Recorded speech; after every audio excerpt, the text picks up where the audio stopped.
will be going live. I think we are live. So hello, everyone. Welcome. We are super duper excited. I feel like we've been talking about it and have wanted to have this event for a very long time. You guys did a really great job marketing it to the masses. Today we are going to be talking with Tanis Gray and many of the designers from Star Wars Knitting the Galaxy. Hello to everyone that's joining us over on the YouTube live streaming. Just a quick little blurb here to tell you about what we do here at the Zombie Knitting Network. This event is being hosted by the Zombie Knitting Network, and our mission is to promote joy, appreciation, education, and friendship in crafting. We have weekly craft and chat Zooms, as well as live events like this one that are recorded and available for replay for our members. So if there was like a Hohi Locatelli chat that you missed, you can go back and watch that. We also have a weekly Livestock and Zombies podcast, movie watch parties, game nights, cast on parties, show and share sessions, and tips and tricks sessions. And also a lively Discord chat group with KALs and giveaways. Where you can show off your latest FO, ask a question, or get enabled. Financial accessibility is important to us, so we have tiers that you can pay what you can to support the ZKN community. For me, ZKN personally is a way to stay connected in these challenging times and to have many of these in-person events aren't possible. So it's a wonderful community. Please join us as you are right now. And so let's get into it. Let me find Miss Tanis. I'm going to spotlight you, add you to the spotlight. Hello. Hi, thanks for having me. Hi. So tell us a little bit about yourself, Tanis. How did you get started into crafting, and how did you get to where you're part of this book? Sure. I've been knitting for about 30 years, and my mom taught me when I was a kid because I have this rare sleep disorder. So I only need about 3 hours of sleep a night. So I would wake everybody up and expect them to be ready for the day when I was a kid, which is frowned upon, apparently. So my mom taught me how to knit, and my dad taught me how to work the TV. And I would go downstairs and knit until everybody else woke up. So I've been knitting for a very long time. And then I went to Rhode Island School of Design and studied film animation and video. And out of school, I was recruited by Martha Stewart to work on the crafts for her magazines, and worked there for a little while, and also animated for HBO at the same time. They happened to be in the buildings next to each other in Manhattan. And then Martha went to jail, and I started working in film and television in the art departments and making props and graphics, and any kind of crafty thing was usually would end up on my desk. And then I left film and TV and worked at Vogue Knitting for a number of years as the yarn editor for all the books and all the magazines. And then we moved to Washington, D.C. So we live right outside of D.C. now. And I started writing knitting books and teaching. And it just kind of went from there. So I never expected to make a career out of this. I never intended to be a designer. We had somebody drop out at Vogue Knitting for one of the holiday issues. They had a sweater, and so I don't remember what happened. Like, they bailed on the sweater, I think for family reasons. There was a problem. So my editor called me into her office and said, "You're designing a stranded colorwork sweater for next week," and knit it up, and Godspeed, basically. So I got thrown in, and I'd always designed my own things, but it wasn't really a thing that was on my radar. And we didn't have YouTube, and we didn't have Ravelry, and so if I couldn't find what I wanted, I would just make my own thing. So after the Star Wars knitting book is my I think 11th book. So I had worked on with the same publisher the official Harry Potter book. So that did so well, and it was so well received that we had wanted to do a Star Wars book as well. So Lucasfilm was interested, and saw the Harry Potter one and liked what we did. So we did this book with Lucasfilm, which was pretty cool. Yeah. Have you always been, I mean, I know our generation kind of has this love affair with, and I'm probably lumping my generation and with every generation, but has had this love affair with Star Wars. Have you always been a big fan? Yes, I have a son and a daughter, and Leia was on the name list for my daughter, but we didn't go with Leia. But yeah, I've always been a fairly sized nerd. I like all the big fandoms, sci-fi, Mhm. anything magical, spacey, sparkly, count me in. So Yeah. it it's kind of paid off, having a different name. And we were talking a little earlier how, adolescence is not kind really to anybody, but having a different name and being a nerd and then liking all this art stuff and knitting, Mhm. it's nice to, as an adult, have found my people and, made a career out of it. And there's a lot of us out there. So it's nice to be part of the Yeah. nerdy knitting group. Yeah. I'm a proud So, member. yeah. So 30 years ago, was that a grandmother or mom that taught you, or did you just decide this was something you were going to try?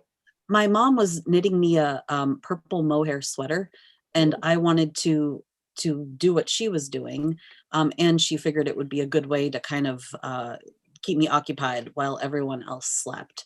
But we Mhm. did not have a local yarn shop in Boston at the time, so we would go up to northern New Hampshire on the weekends.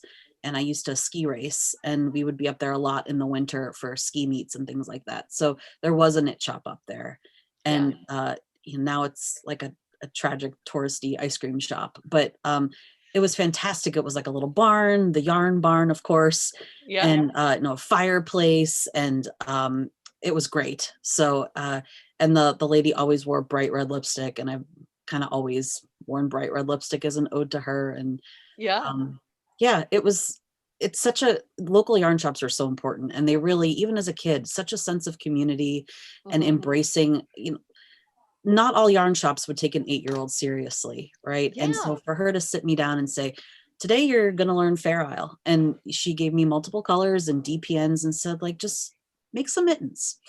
And it, didn't matter how it turned out. She just encouraged me. So I really love teaching, and I really enjoy kind of reaching back and Mhm. helping, people ask me a lot, like, how do you write a book, or how do you start a pattern, or teaching is so important. And I love to bring more people into the cult of knitting. So Yes, absolutely, absolutely. As an 8-year-old, what was your project? What were you, I mean, it sounds like she was really introducing a lot of different types of knitting and projects to you, but what primarily were you knitting? there's a lot of mittens. Everybody got mittens. Yeah. Everyone, you Well, know, if you were ski racing, mittens seem kind of important. right? But like the mail lady, the garbage guy, like everybody, the people we bought the dog food from, I ran out of people to knit for. And, after a while, they're like, that's nice. Stop knitting mittens. So then I kind of expanded my horizons, and I knit my first Fair Isle sweater at 8, and from the bottom up, and, joined in the round with a twist and thought it would Hmm. be fine, and even attached the sleeves with a twist. Still thought it Hmm. would be fine. But this was, again, before YouTube and Ravelry, and you don't have a lot of problems generally when you're 8. So that sweater being an absolute disaster taught me a lot about construction and Hmm. gauge, and rip it out and start again. And I think it's a good lesson to learn. So. Yeah. Yeah. So to get to the book, what's the timeline like on the book, right? When was it kind of a twinkle in somebody's eye to being released this year? This book took about 16 months, well, 14 to 16 months. Okay. We start talking about it, and my editor and I, and there's a lot of back and forth before any other designers are kind of brought into it. So, Hmm. we decide how many projects we want, and 28 was the magical number for this one. Um, and going back and forth with Lucasfilm, what are we going to concentrate on? So this one is just the original 9 films. So no spin-offs, no Mandalorian, very specifically, no Mandalorian. Don't go Yeah. near Baby Yoda. Just don't do it. So, they have very specific parameters. So working with those, and then, I start by watching all the films, all 9 in chronological order of the storyline, Mm-hmm. and keeping lots of notes as I'm watching, taking a lot of photos, making a lot of sketches. And some stuff pretty clearly jumps out as like, we can translate that into knitwear pretty easily. Mm-hmm. And we do have a few costume replicas. So keeping my eye on, what could conceivably be turned into knitwear. Mm-hmm. And then we have a big inspired by section. So just making lists of like, okay, lightsabers, and we need something for the Death Star. And we don't necessarily know what that will end up being, but Mm-hmm. having this list that continually changes, really until I start to reach out to other designers. So Mm-hmm. there's, with a huge company like Lucasfilm, there's a lot of rules and a lot of back and forth. And they get final say on everything. So even up until it really shows up on my doorstep looking like this, things can change. Yeah. So kind of being okay with everything is kind of fluid until it goes to the printer, essentially. Mm-hmm. Yeah. Yep. That's, yeah. So 16 months, that seems whirlwind. I know you had many people engaged and involved, but that seems intense. It's a lot. And I think if this was my first book, you'd find me like rocking and crying in a corner somewhere. But because I've done this so many times, and film is my background, Mm-hmm. which is how I got approached for the Harry Potter book, in the first place, of having at that point, I'd already done, 9 books. Harry Potter was the 10th. And working in not only the film industry, but the fiber industry on publishing, as well as the designer side, I kind of had this weird resume that really lent itself well to a big project like this. And then knowing all these amazing designers, I really like to work on compilation books. Solo books are really interesting, but getting all these different viewpoints of this vast universe of Star Wars is really Mm-hmm. fun, and seeing what other people come up with. And Yes. that's a big part of it. Once we get kind of our wish list of projects, and kind of going back and forth again with Lucasfilms and them wanting very specific characters in there, like you're missing a Darth Maul project, or like where's Boba Fett, or something like that. Then I Mm-hmm. start to approach other people. So people are approached for various reasons. A lot of times it's because I'm a huge fan, and like everything they do, I want those patterns.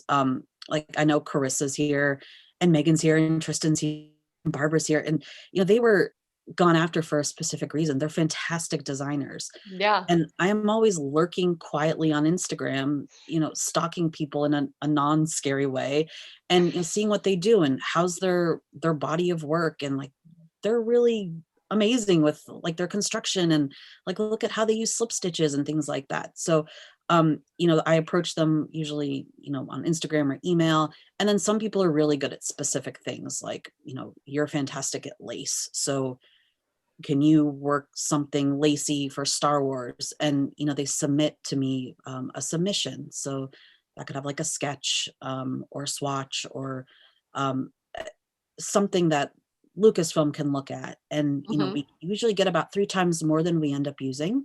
Okay. So I go through it with my editor, and we narrow it down, and then we present to Lucasfilm, and they might say, yes, this is great. No, we don't like this. It doesn't represent the character, or whatever the issue might be. And then yes, but with changes, so they can have us change things too. Mm-hmm. So again, that list is kind of fluid. Mm-hmm. And then we start knitting. So that's probably the hardest and most fun part, is picking all the yarn, because Yeah. we're working so far ahead. Yarn companies discontinue yarns. Some yarn companies go away, unfortunately, during the pandemic. It's hard to be a dyer or a yarn Mm-hmm. shop right now. So working this far out, and yarns just change so much. So I have this list, and then it almost always completely changes. And I want to use yarn companies that are big enough to support a project. So no Etsy shops, bigger companies that people often want to knit the project exactly as it is in the book. So they want that yarn. So it has to be available. Mm-hmm. And also economics. I love cashmere. I mean, who doesn't? But something like, they really like home deck projects. And one of them in particular, my son is obsessed with BB-8, and they Mm-hmm. wanted a BB-8 project. So I did like this BB-8 blanket, I'm a big quilter, so it's like in the style of patchwork quilting. This is done in Barocco Comfort, which is my favorite low budget yarn. I Mm-hmm. think if I had this in the book, like with cashmere or a yak or something, that's just not practical for that project. So keeping that in mind too, I'm happy to do a sweater in cashmere, but not a blanket that needs to be washed and dragged around by my kids. So thinking of that and, do the colors match? And this palette was very different from Harry Potter. That one is much more brighter and, the house colors and almost the whole rainbow was used. But in Star Wars, it's a much more muted palette, a lot of Mm-hmm. black, a lot of white, a lot of gray. So finding, the proper fiber and drape and the correct shade of white, and Mm-hmm. that black is too black, that black is too gray, all of that. So while they're all knitting, or we're all knitting, because I have to also submit my own designs for my own books, Yeah. I'm starting the research, and that is hours and hours of reading and research and digging in their archives, which is cool to get access to all this behind the scenes stuff in the Lucasfilm archives, and writing 210 pages of text for the book. So Yeah. all that, and then the patterns come in, they go to the tech editor. Where one thing that is, I insist on certain things. I don't have a lot of demands, but I do. Some of them are, we have to be size inclusive. So Yep. working at a place like Vogue Knitting, where the sweaters wouldn't always go past like a 42-inch bust, we go up to 70. And with Harry Potter, they did not want children's garments. That was Mm. one of the rules that Warner Brothers had: no kids stuff. Lucasfilms was open to that, so some stuff is sized all the way from kid through adult, which is great. Mm-hmm. And using models that look like real people is also important to me. And in this case, it was tricky because when the projects were starting to come in for this book, COVID hit. So we hadn't photographed anything yet. And the whole world went on lockdown. And my publishers in California, where things have been bad pretty much the whole time. So Mm-hmm. we photographed on families and didn't use, traditional models in the sense that they were booked through a modeling agency. So families that had been quarantining together. So we didn't put anybody at risk. Mm-hmm. And then you need a COVID or compliant coordinator, some fancy title, on set to make sure everything's being done safely, and the Mm-hmm. makeup artists are fully masked and the models are safe, and Yeah. getting permits to shoot in national parks and things like that. So there's a lot of steps, in the tech editor working with the designers, and that is a huge job on its own. Just, I could never be a tech editor. And then Yeah. getting it all together, and then it goes to the graphic designer and everything gets laid out. And then I get what's called a galley, which looks like this. It's like an unbound copy of the book on large printer paper. Yeah. And I start to really go through it. So all these red or pink flags are things that need to be changed.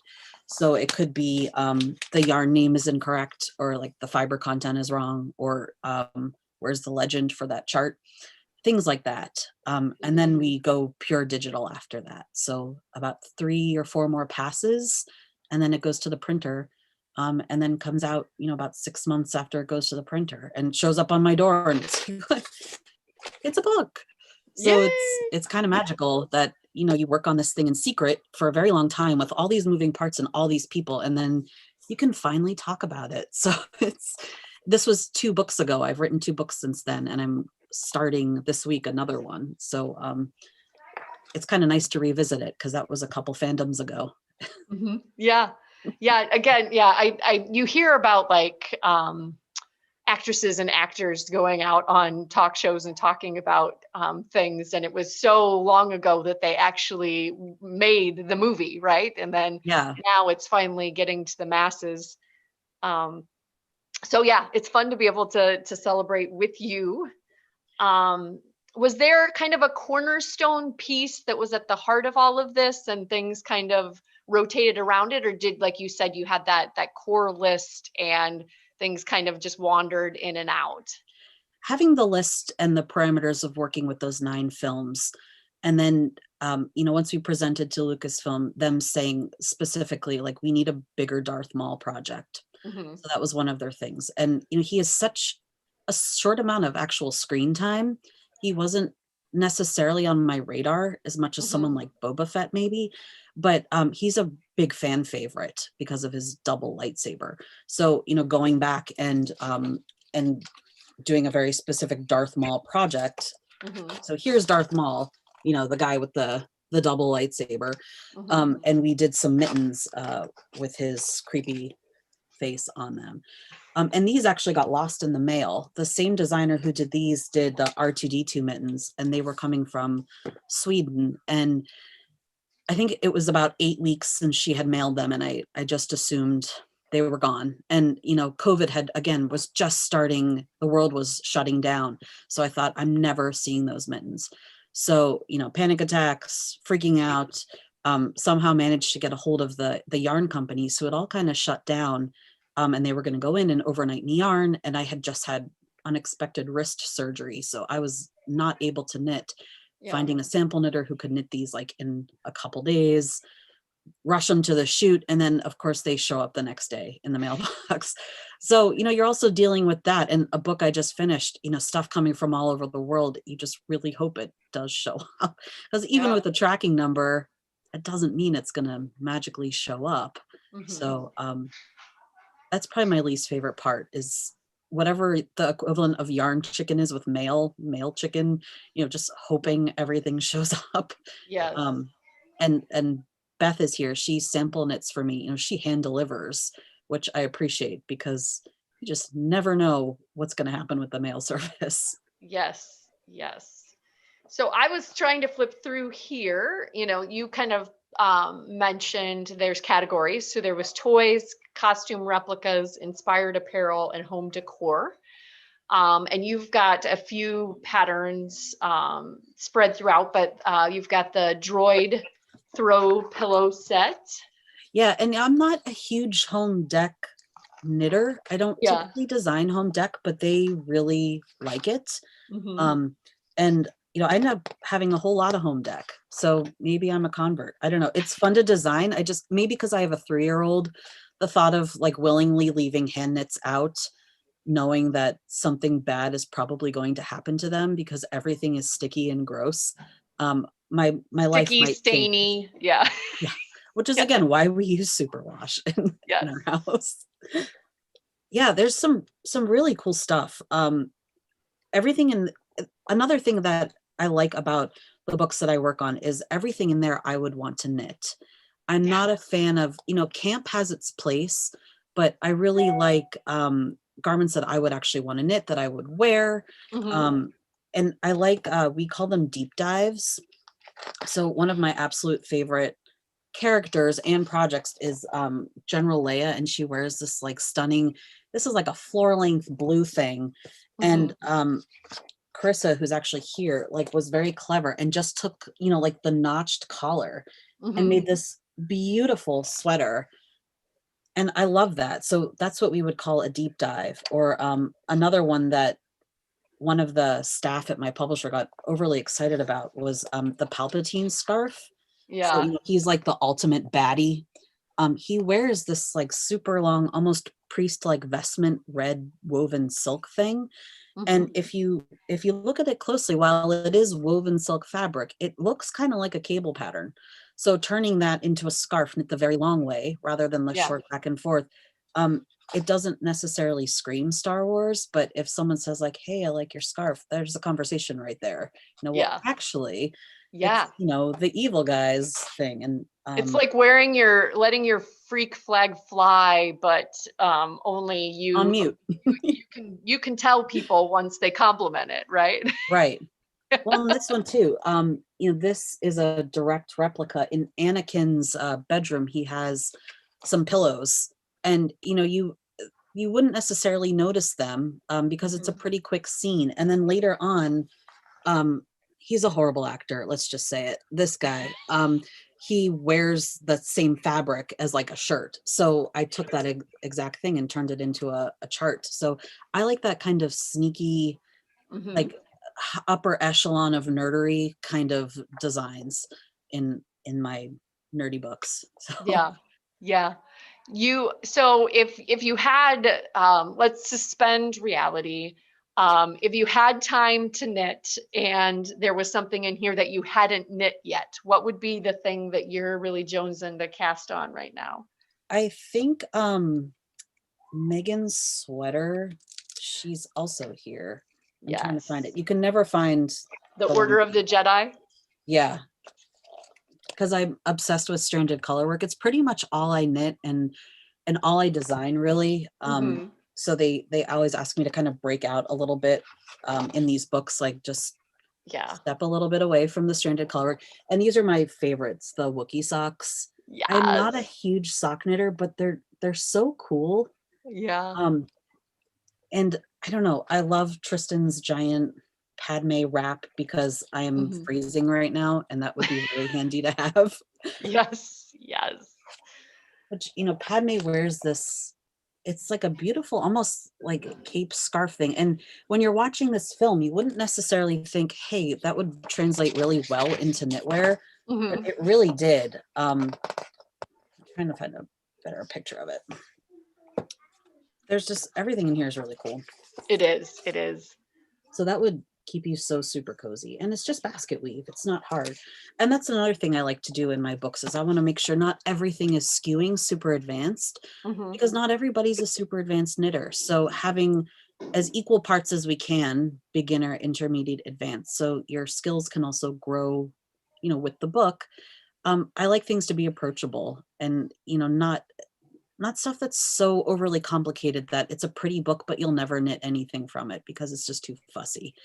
Yeah. So having something, that you can grow with, or there are a fair amount of easy projects, that's really Yeah. important to me too. I mean, knitting is for everyone. I don't like any sort of snobbery or too much advanced stuff associated with my books. It should be fun. Everybody should be able to find something in there. And same with gender stuff. Nothing in here is really labeled as female or male. It's just not really a thing anymore. So, everybody can open it up and pick something, and it's, doesn't scream, this is for a girl, this is for a boy. I like Yeah. that too. So Yeah. Yeah. No, it's a dangerous book in my family, at least, to leave laying out because I have a request for a porg and nice. a Death Star already. The Death Star is amazing. Yes. That was really, I pack them all up. All the projects come to me, and I make sure that they're photo ready. So Mm-hmm. everything has, 50,000 pieces of masking tape on it, top, bottom, left, right, up, down, because the photographers are not knitters. Yep. So we don't want anything shot backwards or upside down. And it's happened when I worked at the magazine, stuff gets shot backwards if you're not a knitter. Yeah. Especially lace, they don't always know. So, I label them. If there's any, loose threads or dog hair or anything, that all gets removed. Sometimes I have to reblock things. So packing up that Death Star really kind of hurt me a little bit because I just wanted to keep it so badly because it was Yes. squishy and sparkly and Yeah. just really cool. That's not something I've ever thought about. Shipping knitwear off to, non-knitters and having them take the professional photos with like the wrong side out. I mean, I know I give Right. knitwear to people and I'll tell my husband, like, you're wearing that sweater inside out. But I didn't think about like, yeah, shipping it off to the folks to take the photography. You have to, yeah, you'd have to label that. Yeah. Yeah. And we kind of went out of order on this book because of COVID. Stuff went to the tech editor first. Mm-hmm. Usually it gets photographed first. And the subsequent two books also backwards. So Yeah. making sure the tech editor knew like those labels have to stay on there because we don't want Mm-hmm. any accidents happening or Yeah. Well, and again, that makes the COVID piece of this makes that timeline even more amazing to me. So yeah, kudos to you all. when it Is kept there things anything, Tanis, that you wanted to share that I didn't ask you before we hand it over to some of your collaborators? um I guess just driving the point home that even though my name's on the cover, like this is such a group effort, Mm-hmm. and I might be, the conductor of the orchestra, or as my husband calls me, because he's plays the cello. But this just wouldn't be possible without, the talent of all the other designers, the incredible ideas, and some of Mm-hmm. the submissions that come in. It's like, I never would have thought about that. Like, damn, you guys are clever. And, loving Mm-hmm. these great ideas. And my editor's fantastic, and the yarn companies. it takes a village phrase is so cliche, but it truly does. So getting to work with all these people is a really big honor. And I love it. And I'm so glad all the people I got to work with, they're such great people. So it makes for a better book, I think. When you have great Absolutely. people, Absolutely. a great idea, and everybody's happy. It was just a privilege to work with everybody on this. Well, it shows in the book, right? It's an amazing book. And I feel like non-knitters could take a look at it and appreciate it as well, right? Well, Like and if it inspires some kids to pick up needles, like there's a huge win. I just think if everybody knit, the world would be a significantly kinder place. So I'm all about inspiring kids, especially having two of my own. Like my son and I quilt together every night. So if yay. kids, pick up needles because they want to knit a pork, that's great. It was all worth it just for that. Yeah, So. absolutely. Thank you so much, Tanis. I am going to add to the spotlight Miss Carissa. Hello, Carissa. Hello. Thank you so much. Hello. Yeah, thank you for joining us. We are super privileged again to have many of the designers here, and a mutual respect there with Tanis for you. Obviously, she reached out and said, "Hey, be part of this book." So, tell us a little bit about yourself, Carissa. Of course. Let's see. I live in the Dallas area, so not much call for knitwear here. I have an extensive hand knit sock collection instead, because those at least I can wear most of the year. Although right now, bizarrely, it's not supposed to get over freezing for the next week, which is insane for Texas. That's send some of that warmth up here. It's like a high of -8 Fahrenheit. Wow. Yeah. I can't even fathom. Let's see. I have been knitting and crocheting for about 17 years. And I actually learned to knit for the exact opposite reason as Tanis. Instead of being awake and needing something to do, I needed something to keep me awake. I have like a low-grade narcolepsy, so I would just fall asleep on the couch if I didn't have something in my hands to do. Yeah. So yeah, I learned to knit, and I've always been fairly crafty, and hot glue and playing with yarn a little bit as a child too, but I didn't actually learn to knit until my early 20s. But I dove in head first. I've become obsessed. I started fairly quickly after I started knitting. I started designing my own stuff just for my own use. And it wasn't long until I started making those patterns available for others as well.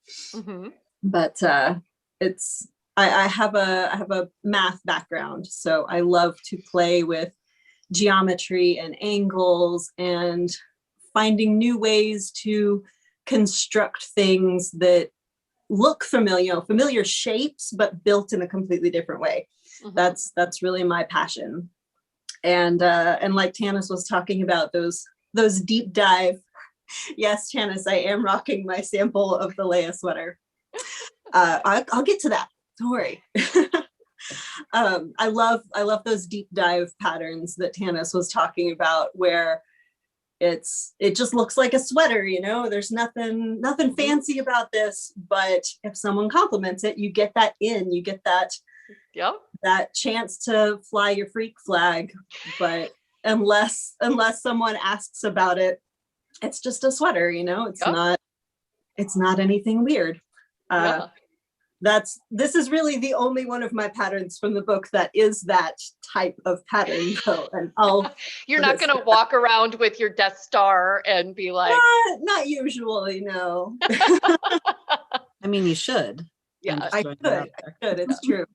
As soon as I get it back from the publicity tour, yes, it will be on prominent display in my house, I assume. Yes. So yeah, I did the general Leia Organa sweater with the little cutouts that Tanis was talking about from one of Carrie Fisher's costumes from The Force Awakens, which I don't know, I loved the angles and just the geometry of it, and I really wanted to play with that, but in yarn form. I I have some samples here that this was my prototype actually for the, get it on my hand, for the Yoda bit. So it has two big fat fingers that fit, you know, two human fingers in each of them. The pattern in the book only goes up to 12 years, I'm afraid. So this adult size prototype is the only one of its kind, but you could use a chunkier yarn and make it bigger if you wanted to. I also have the Death Star was my design as well.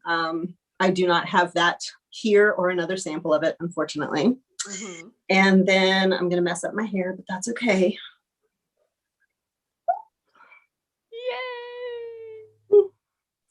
Yay! I absolutely love the Ewoks. And I actually had a conversation with my husband recently that the Ewoks are our generation's Jar Jar Binks.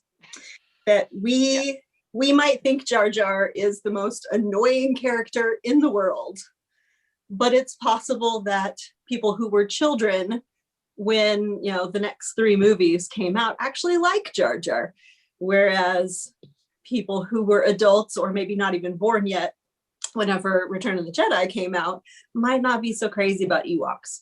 I don't understand. Ewoks are awesome. They're adorable. They're little teddy bears with spears. I mean, seriously. Yeah. So yeah, this sort of cowl hood convertible knitwear with little faux fur pom-poms to be Ewok ears. I absolutely love it. And it is not one of those deep dive patterns that you're going to hide it in public unless you use removable pom-poms. So those little Ewok ears are removable, and then you could just wear it as a cowl with the hood down, and that's totally fine. Yes. Yeah. No, I've not yet left the book laying with that side out, but I'm sure I will get an Ewok hood request once. I absolutely love it. And really, it's all just garter stitch and German short rows. It's really easy. Yeah. Yep. And then the Yoda mitts, my husband is a bicyclist, and I think he's got some mitts that have your hands like this, or maybe it's like this where your finger can be out so you can hold the I'm guessing that those might get might be put on the list as well. Be doable if you can use, you know, 2 fingers at once, which looks a little Star Trek when I do it with the Yoda mitt on. We just really layer in the universes there. Yes, exactly. Yeah, I have been a Star Wars nerd since childhood. I grew up in a Star Wars family. So when Tanis reached out to me about designing for this book, I was immediately on board and started doodling that very first night. I have to do something. And I was just so honored that she chose so many of my designs to feature. So thank you so much. Yeah, you're in a lot of the sections, right? There's some home I think decor, so. Yeah. Let's Costume see. replica, inspired apparel. Yeah, one in the toys. I've got and all 3 of the others are in the inspired apparel. Got it. Because technically the Yoda mitts aren't really a costume because they were yeah. No costume. Yeah, I'm not an official judge on that, right? But costumes, I don't know. Yeah, I don't know. Did they think of like the like Chewie's whole getup as part of his costume? I don't know. Yeah. Maybe the Bandolier. Bandolier, thank you. I can tell you all about it. Part of the costume, but like the fur is not because it's part of him. I'm not sure. Yeah. Very, very cool. Carissa, is there, I know I was watching you knit it, the progress on Instagram. Is there a project that's next on the needles from the book for you if you didn't have other things going on? Oh, my. I also love the stranded colorwork sweater. That's fantastic. I adore the R2D2 mittens, but again, Texas, not much call for mittens here. But I just have to point out the inside cover of the book is the beep beep boop boop from the mittens. I love that little touch. That's fantastic. Yes, so good. So good. Yes. So yeah, definitely some stranded color work in my future. Mm-hmm. Mm-hmm. Is there, I'll ask the same question that I asked Tanis. Is there anything that I didn't ask you that you'd like to share about the book, the process, your designs? I mean, like Tanis said, it was really a group effort, and it wouldn't be what it is if it weren't for all of the designers that contributed. And of course, Tanis's beautiful text as well. I'm so honored to have been a part of it. Excellent. Thank you so much for sharing your time with us today, Carissa. Thank you for having me. Yes. Well, she called out you, Megan, so I'm going to bring you in. All hello, right. hello. Hello. Tell us a little bit about yourself. So I started designing and knitting back in 2011, and I guess this year will be 10 years that I've been a knitter. I absolutely started off with bad hats, sweaters that don't fit, scarves for days, so many things that were just a learning experience. And then in 2016, I got married, I moved to Maryland, and I started Bad Wolf Girl Studios, which is all like Etsy and hand-dyed yarn. From there, I was kind of teaching and working and started actually designing sweaters in 2018. And it's been a whirlwind since then. 2020 is like kind of the first time that I was able to truly be published with Tanis. And that was just absolutely incredible to experience and go through. And it's, again, a huge learning experience of like, how do I set this up and how do I write that? And being able to work with Tanis and the tech editors and everyone that took such gorgeous photos. It was so magical to watch it come together. Yeah, when the book arrived, seeing your things and your name in print, isn't that so exciting? Completely surreal. I kept like, when things were being teased, I would screenshot it and send it to my mom, like, look at my name. It's there. Yay. It's real. This thing that I've been talking about, it's real. Absolutely. Yeah. And of course, like for so long, I'm talking to my mom and I'm like, but I can't tell anyone. So I'm telling you for the 45th hundred time. Yes. And my husband is a huge Star Wars fan as well. So he was a great, like, does this look right? Are these supposed to like go this way more? Like we watched all the movies in order. And like not the way that they were released, but the way that they were made type of thing. So all the way up to all the brand new ones. And then into obviously The Mandalorian, which isn't in the book, but watched everything that I could get my hands on while I was knitting the sweater to just keep feeding the inspiration and everything that was going into it. And when I got the email from Tanis, I ran in and I was like freaking out to him, so excited. And I'm like, what am I going to put on this? Because Tanis said, like, I do a lot of colorwork sweaters with pictures and everything. So I'm like, this is what, I think this is what she's expecting. This is what she wants. She wants pictures. She wants color pictures. So let's do it. But like, what's important? What would be recognizable? What would someone in the fandom be like, I want to wear that. I want to sport that. And so we put together this chart, and the smallest one in the house is my dog. So my mock-up is a puppy sweater. So she was the first model of this, but we were just like, I was like, we're going with kind of our little lightsabers in here.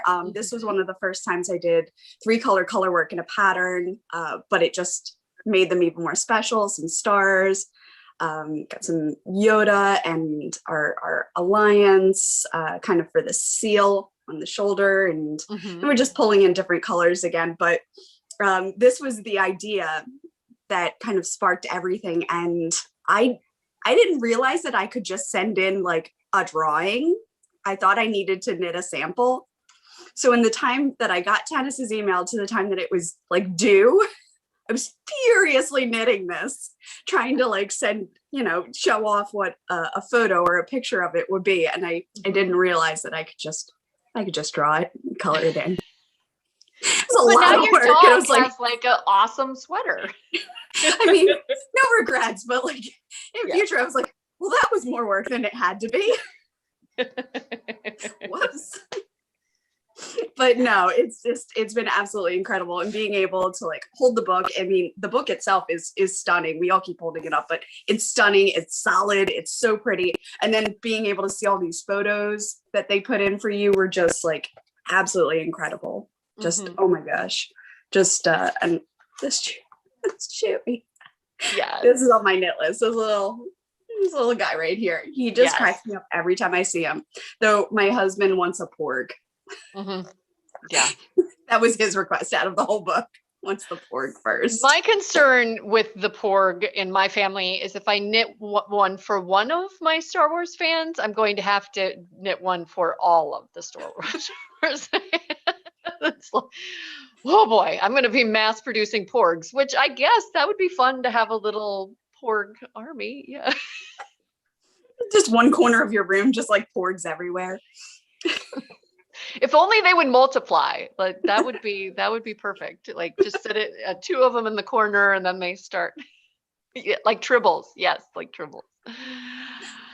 Oh, well, the sweater is stunning, Meghan. I am a huge fan of your colorwork sweaters. I'm trying to remember, did you have one that you're teasing right now out on Instagram? This one's coming out tomorrow. Okay. So I'm really excited. I've been sitting on these owls for a while. So they're so cute. And I have a freezing cold basement and we have snow outside right now. So I'm like bundled up. I came downstairs with like a light blue t-shirt on and I was like, yeah, no, it's way too cold down here. And I grabbed my sweater, put it on. So yeah, the night owl is coming out tomorrow. So I'm excited about that. Very fun. And I see your little figurines over. Is that Harry Potter? There's Harry Potter, BioShock, a little bit of that one's Belle, Mary Poppins on the corner, Alice, and got Newt Scamander from the newer movies. Yeah, I think I recognize Hagrid. He's giant. I love that he's actually bigger than people. Cracks me up. Yeah. My husband always kind of like jokes about like just like there's just the yarn wall down here. Like everything's at least contained here. Yeah, we're not going to go there. We have some like, we're going to host a Zoom where we're all going to show off our stashes and then the husbands will feel better about our stashes relative to like somebody. Like it could be worse. Yeah, exactly.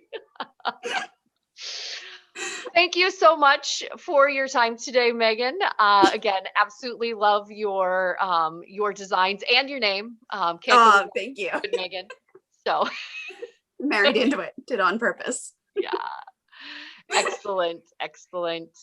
Thank you so much. I am going to add in here Cass. Cass is a member of the ZKN, and we've all been cheering her on. I've been like Meghan was saying, it's a little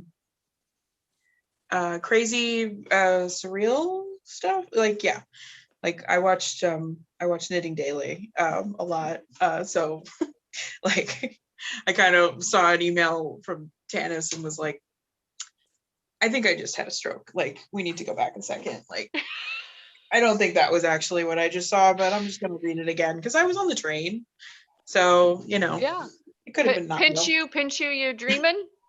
Yeah, pretty much. Yeah. And Carissa, yours are not the only adult size. Yoda myth. I may have done some altering. The kid hasn't seen them yet. I'm gonna keep him from seeing. Oh crap, he's probably watching this. Busted. I'm gonna have to make a second pair. Yeah. So what am I saying? Tell us a little bit about yourself. I'm from Boston and Texas a little bit. And I have been knitting for 24 years, I think. I've been sewing since I was 5, like very crafty family, lots of craft fairs, lots of hot glue and painting little wooden ornament things. And I'm actually the only knitter. I learned in high school from a book, and I just sort of went crazy with it. I started designing right away, but yeah, like back in the days before YouTube, so many mistakes, so many bad sweaters, so many, yeah, I'm glad that I don't know where those are. And yeah, learning the hard way, learning, plugging away. And I think it's been about 4 years now that I've been finally writing down patterns in a way that other people can read them and not just me. So going through my notebooks of all the things I've been making for years and trying to actually make them understandable to other people. Yeah, so and 4 years old found a VHS tape of Return of the Jedi, put it in the VCR. So I actually saw Return of the Jedi first, and somehow didn't know it was Star Wars. I'm not really sure how I managed that, but I somehow managed to not understand that that was part of Star Wars. But fully fell in love with Leia, of course, and everything else. And Ewoks are awesome. I have issue with people who say they aren't. But yeah, in the hierarchy, Ewoks are much higher for me than Jar Jar Binks. I mean, it would be hard for anything to not be above Jar Jar Binks. I'm sorry, I just like flinched when you said his name. Like I can't with that, but no, Ewoks are awesome, and I don't care. I don't care what people say. My kid was an Ewok for Halloween his first year, because I have to do that. And yeah, like I really like the kind of deep dive nerdy stuff too. I think that all started with like Jane hats back in the Firefly days. Yes. I had someone come up to me once and I said, "Is that a Jane hat?" And he's like, "Yeah, I know, I'm a dork." I'm like, "Dude, I just recognized your Jane hat. Like, you're not like, you're with your people here. Don't worry." Yeah. And Like, Cass, you have designed quite a few socks, right? And also had like a Star Wars pattern already out there, which is how you got into the book, right? I did. I like Star Wars is my, I'm gonna say well-rounded nerd. Okay. For the most part, I have little bits of nerdy fingers everywhere. Yeah. But yeah, Star Wars is my heart. Speak Wookiee. I don't speak Wookiee. I can't make that noise. But I wish. Yeah. But yeah, I did a shawl a few years ago, and the socks and a hat, and like I've got a few things. And so yeah, dabbled in the Star Wars knitting, and probably sketches for 50 other around that will someday Cass has lots of ideas. Yes, I do. I don't have enough time to knit them, and that's very upsetting. I need knitting elves now, but yeah, this my see, I was prepared. I flagged it. I had my book just opens to these, so whenever I crack this book, it's always on these gorgeous socks. And also, like, if I were ever to style a picture, like, this is fully, I want those shoes. I don't know whose shoes those are, but I need these. Yeah, so I'm like, I may have cried a lot when I saw like something I did next to like a lightsaber. Um, I cried multiple times during this. So fun. But yeah, I'm super excited about that.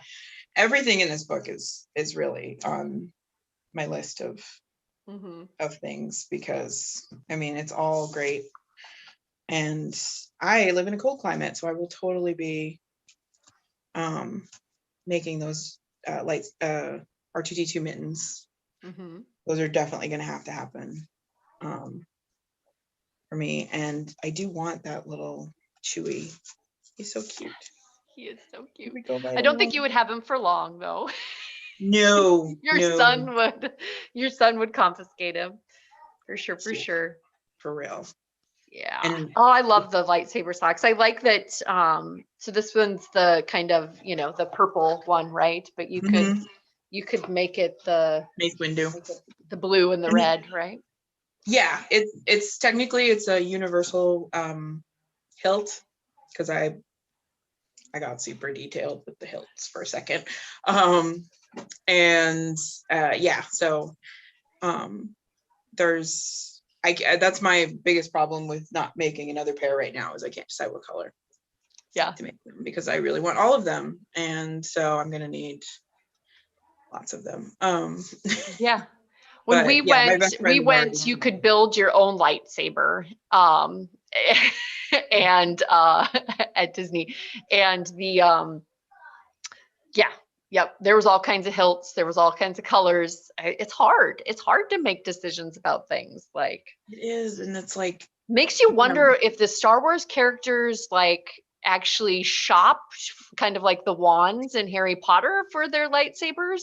Did all lightsabers start as white lights? Okay, so see, people know. And change according to the user. Like the wand chooses wizard. Thank you, Tanis. I didn't know that. Very good. Cool. Very cool. Cast, is there anything else? It looks like we got some, maybe a technical issue. I'm going to add in Tristan. Hello, Tristan. Hi. How are you? I'm doing good. Tell us Can a you hear little me bit. okay? Yeah, I think so. Am I coming through a You're little great. slow? My internet is just like, I hate you right now. So Oh, yeah, no, you're good. I can hear you. okay. Okay. Sorry. Yeah, no, I can hear you, but there's a delay, so I didn't know whether or not it was me or it was you, but we'll try to continue and see if maybe we need to switch to somebody else. But I think we're good. We're good now. So yeah, tell us a little bit about yourself. Okay, well, hi, I'm Tristan. I'm in Utah. I've been knitting for about 5 years now, maybe 4.5. Yeah, but I started crocheting when I was 7 and didn't know about patterns. I thought only doilies had patterns. And so I was just free winging it for my whole life. And then I found knitting. And so kind of creating my own patterns kind of was ingrained in me. So I've been seriously designing probably for about 2 years now, just on top of yarn dyeing and running Dragon Horde yarn. But designing was just super exciting avenue to kind of merge together my absolute geeky side as well as artistic side, and just creating. It's just super fun because honestly, me and my husband cosplay a ton, and so with the Star Wars knitting book, Tanis can probably tell you, she probably didn't think I'd be submitting something like this because I never really designed anything like this shawl before, where it's a costume replica, like nothing. And since me and my husband cosplay, it was super exciting to be able to kind of merge my two loves together. Absolutely. Absolutely. Yeah, no, you're a great follow as far as knitting. Beautiful yarn. And then yes, wonderful, wonderful cosplay. I have an autumn court of yours that I knit and absolutely love, which is a different inspiration, right? A different source of inspiration other than Star Wars. Yeah. But yeah. So tell us a little bit about your project in the book. Okay. So this was the biggest monster of a project I've ever knit in my life because of COVID and the time frame and trying to get everything there really fast. At first, I thought I had plenty of time, but obviously that was not the case. And I don't want to say I procrastinated because I had to take breaks, but this thing just ended up being such a monster to knit in the time frame. Originally, when I was designing it, I'm like, oh yeah, it's gonna be like 7 feet long, about 5 feet wide, and just completely cover everything. It's gonna be great. We're gonna wrap it around and drag it on the floor. Not really, but because it does seem a little cape-like in some of the scenes where you're seeing it on Padme, and so as I'm knitting it up, I keep texting Tanis. I'm like, this is gonna be a little different. This is gonna be just a little different. The size is a little off, and so I knit it a little smaller than that. It's not 7 feet long, thankfully. And it ended up being a little less wide as well, thankfully, because now instead of this giant poncho that won't fit anyone, it can work as a type of poncho because it has a neckband in the middle, which you can't see as well in the photos until you flip to the actual pattern page. Yeah, at that last so it has a neck. Yeah. Yeah, and so it's really exciting because the way I wrapped it is I actually turned it around backwards and pull the front across like that. Or no, I pulled it back and then crossed it in the front and put a pin in it. And it is the biggest, just chunky shawl. So you can wear it like down as an actual costume replica, or it's versatile where you can actually wear it as an everyday knitwear item, which I was really excited about. And that's kind of what I would wear it as more so. And it was a beast to knit in the time frame. I actually had to go get medication for my hands because of the size needles and just how quickly I was trying to finish it. But it was a lot of fun, and it's just it really is just a basic basket weave stitch, and you do the front and the back separate, and then you just put it together and put the neckband on, and it looks huge, but it's a pretty easy knit in general. Yeah, no, it's stunning. Again, I was very surprised as I was looking through the book. I did not notice the neckband, right? Again, like you said, until that last photo. And I was like, oh, that's genius. This isn't just a big basket weave rectangle, right? Like Padme could be running around in it and, dodging stormtroopers and whatnot. Oh yeah, I took video. Yeah, I was messing around in it before I sent it off. Yeah, it's fun. It'll stay on. It'll stay on your neck. Yes. So cool. Well, is there another project in the book, Tristan, that you are excited about? Possibly, I know you've got some beautiful yarns that you dye up you're looking to shop your stash and cast on. Oh, I plan on making everything. But first off, coming up, and it is a little shout out to my mom, but I love the idea so much. It's crazy. She's not on here, but she designed these with a bit of Tanis inspiration. These are just the ornaments, and I really want to knit these pretty soon. But I also really want to knit Natalie's socks, the Chewbacca socks, just because.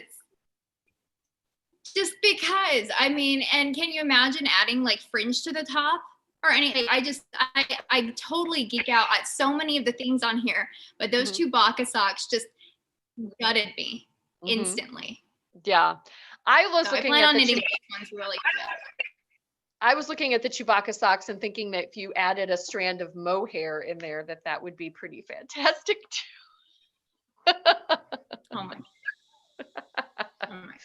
God, don't tell me. I will do that. Yes, so great.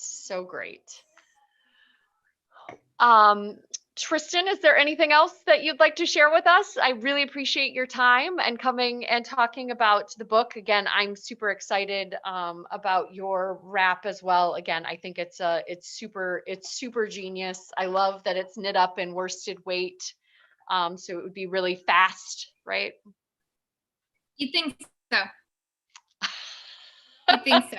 Until you're Pretty trying good. to meet a deadline, and then it's a catch-22, right? Yeah.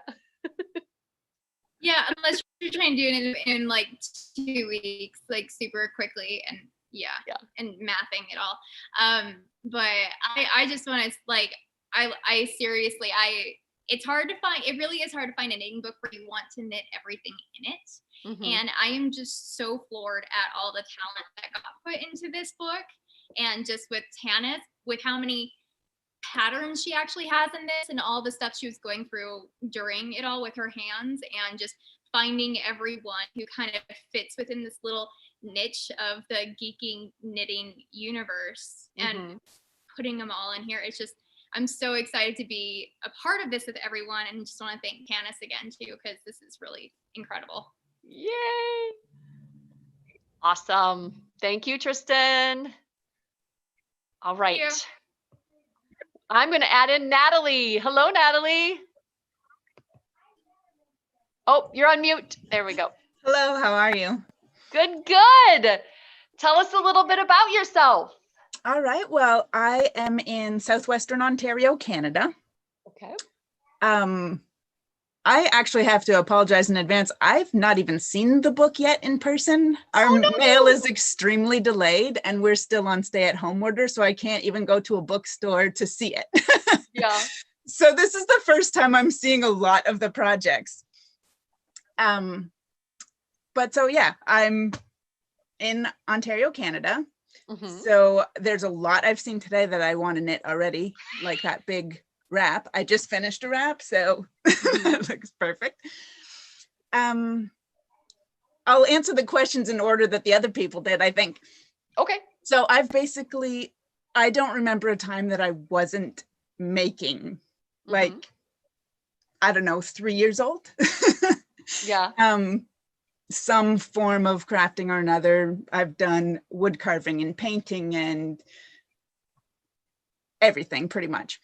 I started knitting in university because I got a Martha Stewart magazine that had a project that I wanted to make, and I thought, I can learn this. And then for years, it was just slippers and mittens for my guys. I have 2 sons. And then it progressed into sweaters and clothes for myself. And then I was actually looking for a color work pattern that was all over flowers and couldn't find it, and looked for months and months and months. So I thought, okay, I'll try and make one. And so that's where my design journey started. And then the rest of my socks after that were, so I'm a potter, and I hand build. And so it's on these rectangles that I kind of put my pattern on. And some of the things that were in my head just didn't work on clay. So I was like, I think that will work in a sock. And so it just kind of transferred over. They like merge back and forth between each other. I love that. I love that. Yeah, no, I could totally see a motif maybe not working on clay, but being so gorgeous in yarn, right? Yeah. Yeah. And so when I got the email, all I've done, all that's released so far is socks. So obviously it was going to be socks. And my first thought was like this night scene, a fighting scene with the lights shooting everywhere. And I started sketching it out, and I started like with the pixels in a graph or in a spreadsheet, and realized that to get what I wanted would be a lot of duplicate stitching. And I wanted it to be more beginner. I wanted it to be 2 colors. And Chewbacca's my favorite. So it was a no-brainer. Yes, the Wookiee socks. Yeah. And you get 3 lightsabers. So the complexity level in the book is lightsabers. Oh, And- okay. And yeah, the Wookiee socks are here. Since you don't have it, I can add myself to yeah. the spotlight. All I have is my swatch. Like literally, this is all I can show. Yeah. So yes, the Wookiee socks. I do have, so one of my friends got the book right at the very beginning and sent me, like when you turn one of the first pages, and she sent me a video of her flipping to the page, and I was like, oh my goodness. Yay! Yes. Yeah. No, the front page. Yes. Yeah. Yeah. So I had no clue that was there. So that was exciting. And then I was like, send me the rest. And she's like, no, I'm waiting for you to get it. Mm-hmm. So, Yeah, no, I know that it's inspired by Wookiees, right? But when you first look at it, it just kind of looks like an interesting, symmetrical motif, right? So it's kind of one of those magic eye type things, right? Where if you look at it a little longer, you're like, that's Chewbacca. yeah, you have to, I squint. Like every time I'm designing colorwork socks, when I'm doing it, I think, oh, this doesn't look like what it should look like and what's in my head. And then I squint at the screen or the sock and I'm like, oh, that's exactly what it's supposed to look. Yes. They're so good. They're so good, Natalie. Oh, thank you. Love, love, love them. Like I said, I've got plans with mohair to make them. And that's, so I have 2 boys and my husband lives here too, obviously, for the rest of this comment. So I have 3 guys in this house that are all huge Star Wars fans. But my son's feet are the same size as my feet, and I knit the sample to my feet. So he's like, when those come back, Yeah, are those mine? that gets tricky. Yeah. I mean, are his feet still growing though? No, he's an adult. He's Okay. 21. Wow. Okay. Yeah. And so because we don't have the book yet in the house, I just keep showing them the bits and pieces that have come out on Instagram. So I already know when the book gets here, I have to make 3 pocket Yodas. Okay. And there's been a request for a Death Star, but that's going to have to wait because like we're still stay at home. The thing's open. I can't go. The stuffing alone, right? Yeah. Right. Grabbing all that fiber fill. Nobody has that much fiber fill in their house. Carissa, Right. is that true? Or do you have that much fiber fill in your house? I did not. I had to go buy another bag and I used the entire bag for the Death Star. Barbara says she does. Barbara says she's got fiber fill for days. Okay. Anything else that you'd like to share? Again, thank you so much for joining us. Absolutely love your contribution to the book, Natalie. Thank you. No, yeah, I think that's it. I'm just enjoying listening and actually seeing the projects. Yay. All right, Barbara, I'm going to add you in. Miss, I've got the fiber fill. I do. I actually, I designed a floor poof, like a footstool. And I had no idea whatsoever how much stuffing it was going to take. So when I went to Joann's to buy it, I looked at the different, and I literally bought a 10-pound box. I bought a 10-pound box and I got it home. I'm like, I'm going to need, and I used like maybe 1/8 of it. So I have this giant, I mean, I have this box, like it's the size of like a 5-year-old. It's that height. I have this huge box full of fiber fill. I can stuff absolutely everything for the rest of my life because I have so much fiber fill. Okay, sorry. Yes, no, to Barbara, nice to meet you. Thank you Nice for to meet you. joining us. Can you tell us a little bit about yourself? Yeah, so actually it was interesting when Megan said I started knitting in 2010 and started designing in 2011 because I can't follow instructions. I'm like, no, I'm going to do this other thing. And I'm always intrigued by what I call the what if. like what would happen if I did something else. And I Yep. always ended up going off on tangents. So I do crazy things. Mhm. As with everyone else, when I got a Ravelry message from Tanis asking me to contribute, about had a heart attack. I was just like Kermit flailing, Tanis Gray knows who I am. Oh my God. And she had said very complimentary things about my lace. So obviously I sent her a color work proposal.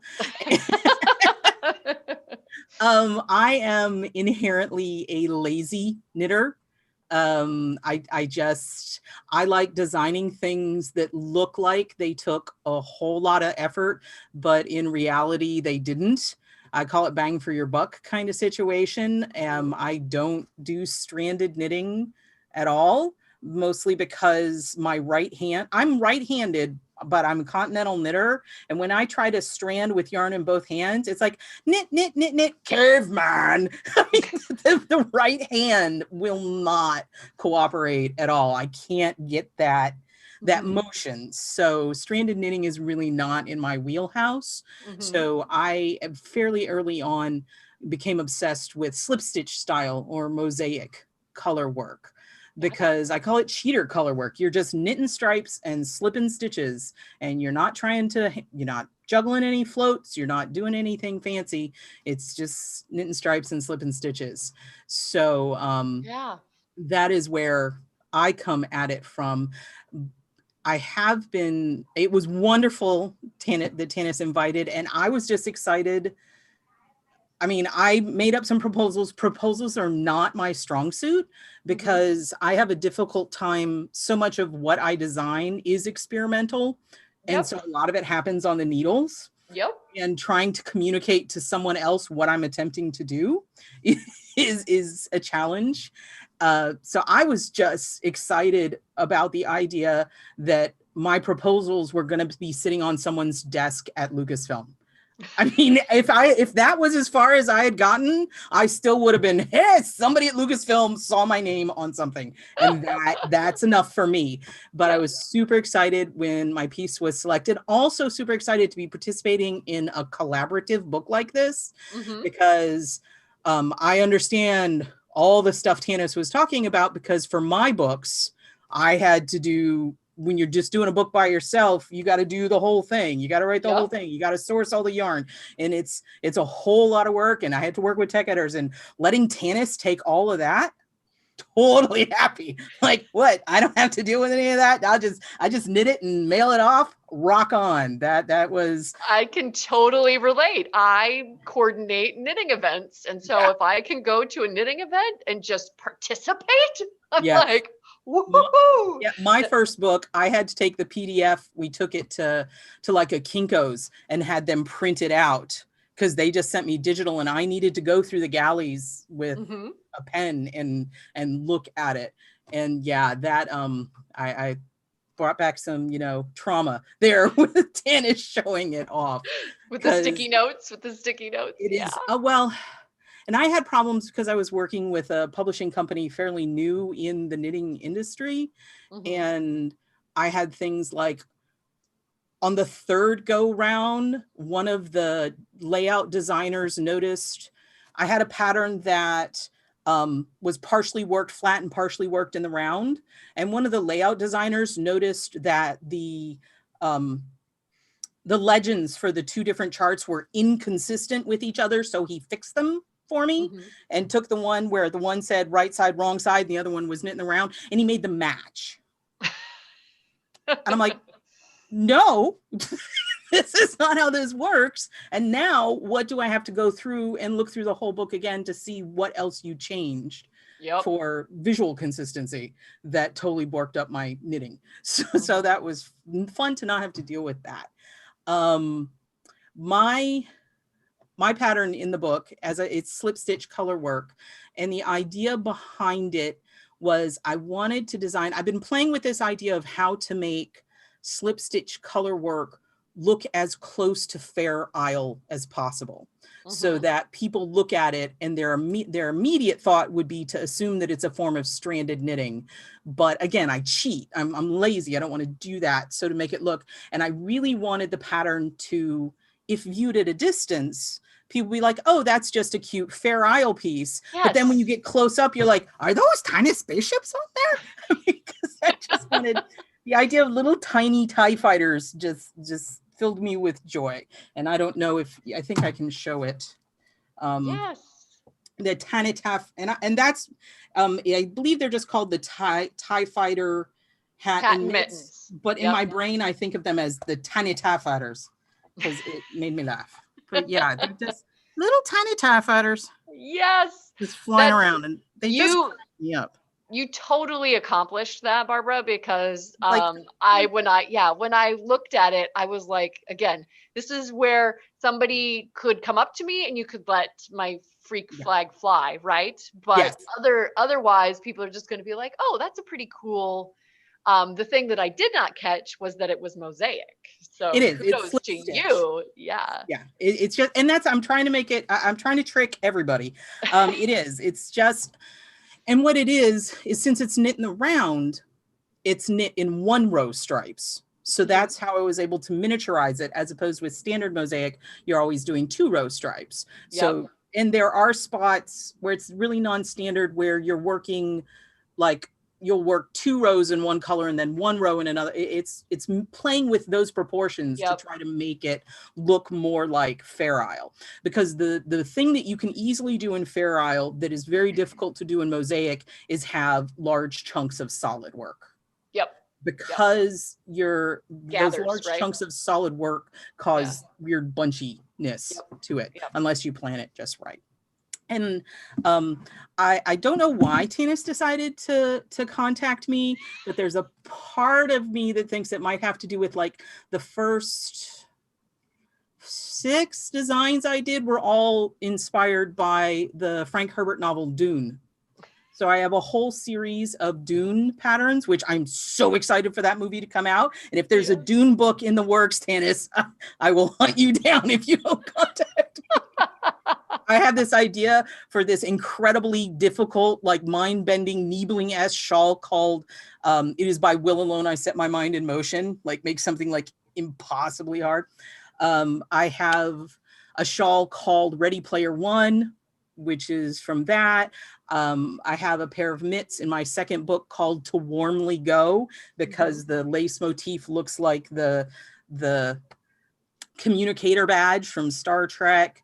I also have started naming things off The Expanse. I have and again, it's that subtle thing because it's named, one of my pieces is named Rocinante, which to nerds, that's a science fiction reference, or it could be super classical Don Quixote, like I'm so literary and fancy like that, but I'm really not. So that's, I do have, you probably can't see them. I have back here, these I got at Disney. So these are my spirit animal, my totems, I guess. So this is Darth Sidious.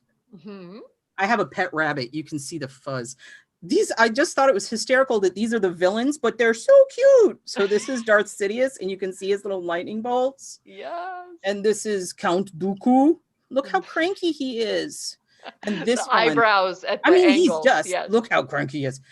The idea of having a tiny stuffed Grand Moff Tarkin, just absolute. And look at his cheekbones. I mean, seriously. So yeah, I'm a huge. I have one, my shawl model over here, number 1, Riker. Yeah, so I'm a giant nerd, and I was just tickled pink to be in the book, and it makes me happy. And I've finally done something that really and truly impressed my husband. That's so great. That's so great. Yeah, no, I feel like it's like, if being a fan of some of these universes wasn't geeky enough, we have to take it like to the next like craft level, right? So good. So good. Anticipating your question, I want those lightsaber socks. Yes. There's something about those lightsaber socks. I mean, I don't even knit socks, and the idea of knitting knee-high socks, insane. But man, love them. I'm going to start adding people into the spotlight. I'm trying to remember how many folks I can get in before it starts to cut out. But because I got to take a picture of you all. We've got you all virtually in one place. Oh, now I can't add anybody else. Apparently 5 is the max. Come on, Zoom. Is that because it's on what's on my screen? Well, I was trying. But just wanted to mention here at the very end, yep, I can't add anybody else in, I'm sorry, that we did have folks, I guess can I add myself in, submit their autographs. So we did a virtual book signing, and that's all available out on that Stockinette Zombies page for the next 24 hours. So we've got some, you can have your front page signed for the book, so that when you order it, or if you already have it, you can have a signing, an autograph page in there. Want to thank all of you guys for your generosity with your time. I know that this has been quite the experience with everybody being able to share. Any parting words for folks? May the force be with you. I love you, awesome nerds. I love you, awesome nerds too. And of course, may the force be with you always. Yes, always. Thank you. Thanks to everybody that joined us out on YouTube. And did anybody have any questions? Put it out to the gallery for questions.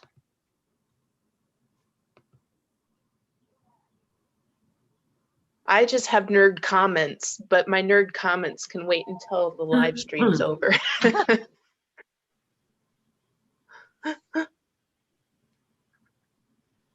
I have a question. Oh. Hey, Pat. Hi there. I just wondered if when the book was being done, did all the designers in Tanis ever have to get together in like one giant Zoom? Or was it all just magically and put together at the end and everybody gets to see it?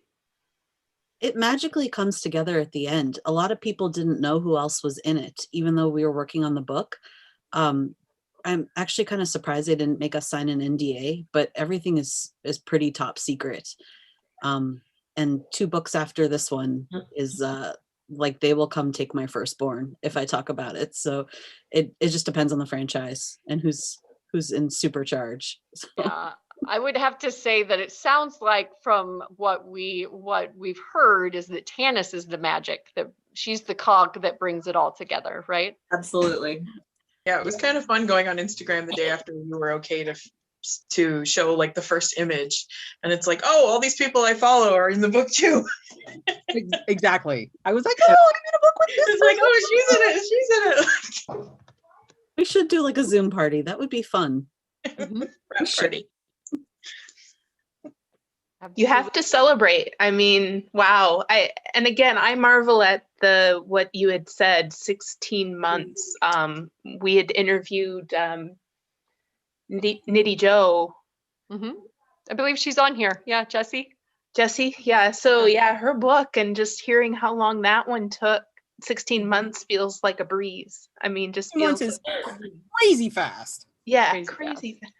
Well, and a lot depends. Because I watched that one because I am also a Stockinette Zombie member, and Joe has something in a book coming up, which is really exciting. A lot of you will be repeat offenders if we come back for another episode with another book. I know she had publisher issues. It just so much can go wrong that has nothing to do with you, and it can be really frustrating. But this publisher has been pretty good, and I am super type A, so I'm pretty good at keeping people on task and sending follow-up emails.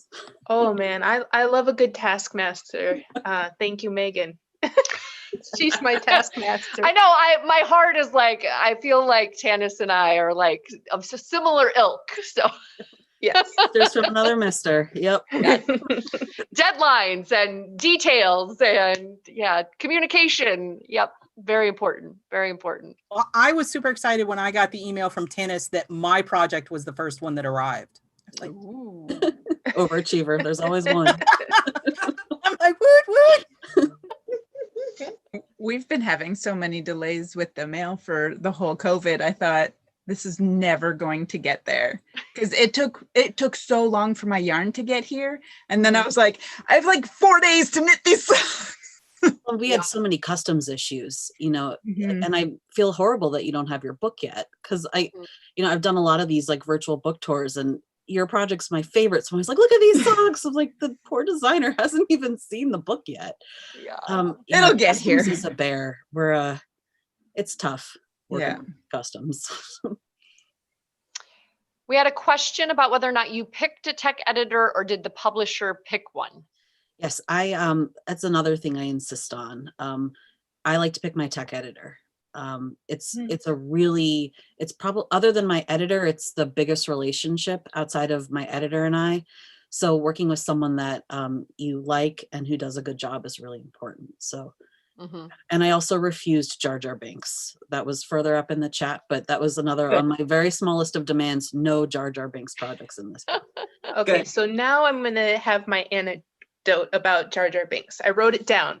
I also am not a fan of Jar Jar Binks, but I was listening to the Newcomers podcast where two comedians watch Star Wars for the very first time and they talk about it. And they find sci-fi and all of the things that I love boring. And their favorite character was Jar Jar Binks because he was silly and funny and was interesting and like to them. vaguely racist, and let's just not with Jar Jar. Yeah. His tongue and just, Well, I mean, the person who said that Jar Jar was her favorite is Nicole Byer, so don't know why. She thought he was good comic relief. Sorry to have brought up his name. Well, I was just saying it made me appreciate him a little bit more just because of how silly she thought he was. Yeah. Yep. We also had another question about whether or not how much of the layout was up to you or how much was a Lucasfilm standard. I just wanted to mention again, there is, beautiful photography and kind of behind the scenes items in the book for you, Natalie, as well. I know, every time someone holds up the book, I'm like, ooh. There's the Death Star. Yeah. We work with a graphic designer who's on staff at the publisher, but I get to, dig through the archives. So I am, pulling film stills that I think would be appropriate. I usually pick 2 or 3 quotes that could go with each project, and then they pick the best one. Sometimes 2 of them end up in there, and then digging through all the behind scenes stuff is really interesting. And, coming from a film background, that's what I get really excited about. And so they might pick, this is how they made the sound for the TIE fighters, or what they think would be appeal more to the masses. And the book I just finished, I had to rewrite some of the text because they said, you're just getting too nerdy. Like you just got to rein it in a little bit. So sometimes I get a little overexcited. So I offer multiple examples for quotes and behind the scenes and film stills. And that's what's nice about an official book, because we can use, General Organa, and we can say Luke Skywalker. Unofficial books, you can't do that. They can slap you with a cease and desist and your book is done. So it's nice to work in an official capacity.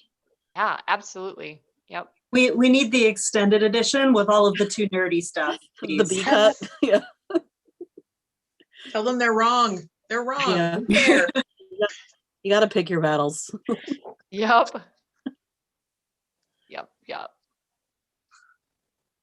Any Paula other? has the bread pillow behind her. That's amazing. Yes. I'm a little bit jealous of that. It's like carbs without the carbs, but yeah, It's that's comfort. amazing. It's literally comfort food. Nice. Paula. Maybe we could do something like that in a future book. All right. Do we have anything else? I don't see any other questions out on YouTube. Well, we can stop the live stream and then we'll just maybe some more questions will come about. Thank you again all for joining us out on YouTube, and please come back. All righty.